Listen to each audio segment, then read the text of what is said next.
அல்லாஹ் பாதுகாத்த ஒரு சிலரை தவிர நிறைய பேர் மாட்டிக்கொண்ட இடம் இதுதான். அடுத்தவர்களுடைய திறமையை அங்கீகரிக்க முடியாமை, அடுத்தவருடைய புகழை அங்கீகரிக்க முடியாமை, அடுத்தவர்களுடைய தராதரத்தை ஏற்றுக்கொள்ள முடியாமை.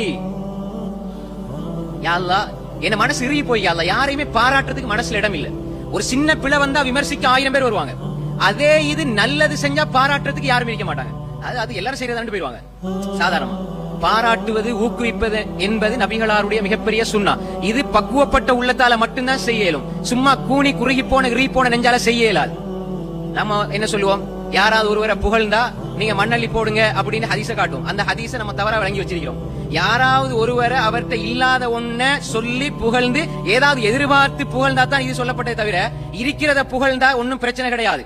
அவர் இஹ்லாஸ பார்த்துக் கொள்ளாது அவரோட சம்பந்தப்படுது. நான் உங்களை புகழ்றேன், நீங்க நல்லவர், நீங்க எப்படி செஞ்சீங்க, மாஷா அல்லாஹ், அல்லாஹ் உங்களை கண்ணியப்படுத்த புகழ்றது தப்பே கிடையாது. அபூபக்கர் ஃபில் ஜன்னா என்பதை விட உலகத்துல புகழ் வேற என்ன இருக்குது? நீங்க உலகத்துல வெற்றி பெற்றுட்டீங்க, முதலாம் புள்ள வந்துட்டீங்க, நல்லா பாஸ் பண்ணிட்டீங்கன்னு சொன்னா உலகத்தோட சம்பந்தப்படுது. அபூபக்கர் நீங்க சொர்க்கவாதி, ரசூலுல்லாஹ் மௌத்தா போய் அவங்க எவ்வளவு காலம் வாழ்ந்தாங்க? உமர் சொர்க்கவாதி, ரசூலுல்லாஹ் மௌத்தா போய் எவ்வளவு காலம் வாழ்ந்தாங்க? உஸ்மான் சொர்க்கவாதி, ரசூலுல்லாஹ் மௌத்தா போய் எவ்வளவு காலம் வாழ்ந்தாங்க?